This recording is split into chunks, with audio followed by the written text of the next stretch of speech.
Residence degli Ulivi, l'incanto della natura per chi vive in città. Telefono 0962 96 4192 348 01 17 609. E di 2 giovani morti ed un terzo ferito il bilancio dell'incidente stradale avvenuto la scorsa notte all'interno del villaggio turistico Laghi di Sibari, lungo la costa ionica cosentina. Le vittime sono Filippo Levoci, 17 anni, di Castrovilleri, e Giuseppe Mungo, 19 anni, di Cassano Ionio, il quale era alla guida della Fiat Punto che, per cause ancora da accertare, all'altezza di una curva lungo la strada d'uscita del villaggio si è schiantata contro un albero non lasciando scampo ai 2 ragazzi e ferendo il 18enne che era assieme a loro. Sul caso indaga la polizia stradale di Rossano.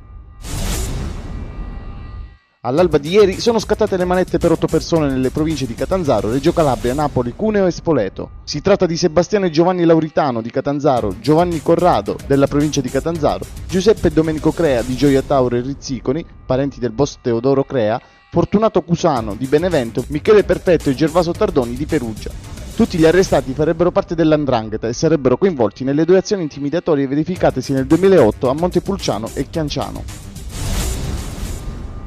L''ndrangheta diventa multimediale e utilizza la TV nazionale per i messaggi ai boss, e quanto ha riferito il sostituto procuratore della DDA Vincenzo Macri, che ha spiegato questa strategia di comunicazione utilizzata anche dai boss che si trovavano al 41 bis durante una delle ultime riunioni alla commissione parlamentare antimafia diretta da Beppe Pisanu. In pratica, nel serpentone degli sms della trasmissione Quelli che il calcio condotta da Simona Ventura passavano anche dei messaggi indirizzati ai boss in carcere. Una lettera di minaccia è stata inviata al sindaco di Reggio Calabria Giuseppe Raffa. Nella busta c'erano anche alcuni pallini per fucile da caccia. La busta è stata aperta da un funzionario della segreteria particolare di Raffa che ha avvisato poi i carabinieri ed il sindaco.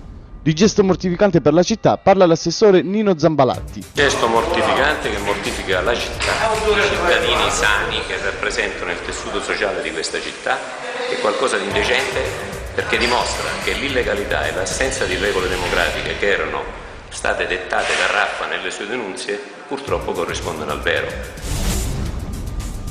Il presidente della provincia Mario Oliverio ha convocato ieri pomeriggio i giornalisti per chiarire la propria posizione e, soprattutto, quella dell'amministrazione che rappresenta in relazione ad alcune notizie apparse sulla stampa collegate all'operazione della DDA denominata Santa Tecla. In merito agli affidamenti diretti alle imprese riconducibili ai fratelli Strafacci di Corigliano, Oliverio chiarisce che dal 2004 ad oggi sono stati assegnati 4 interventi di somma urgenza per un ammontare complessivo di circa 60.000 euro. Il resto dei lavori, riferiti al decennio 2000-2010, sono stati assegnati in seguito a gare d'appalto.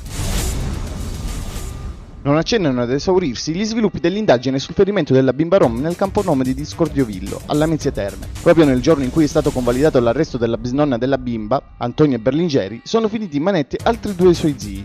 Si tratta dei coniugi Mario Bevilacqua e Mirella Amato, di 31 e 29 anni, accusati di comportamento reticente e omissivo sulla sparatoria e di favoreggiamento.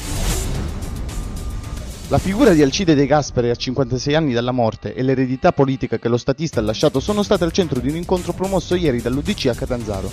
Vi hanno preso parte tra gli altri Mario Tassone, Rita Cavallaro, Marisa Fagà, Maria Candida Elia e Giuseppe Calabretta. Del leader democristiano prossimo alla beatificazione sono stati ricordati i valori, lo spirito europeistico e il suo impegno per la ricostruzione dell'Italia. Tassone, in chiusura, ha ricordato anche Francesco Cossiga. Il sindaco di Crotone Peppino Vallone e l'assessore comunale allo sport Claudio Molè hanno voluto incontrare l'FC Crotone alla vigilia dell'esordio del nuovo campionato di Serie B per formulare il loro augurio per la nuova stagione. Presenti all'incontro per la società il presidente Sassà Gualtieri, il patron Gianni Vrenna, l'amministratore delegato Giancarlo Martucci, l'allenatore Leonardo Menichini e i 2 calciatori Agnello Cutolo e Pietro De Giorgio.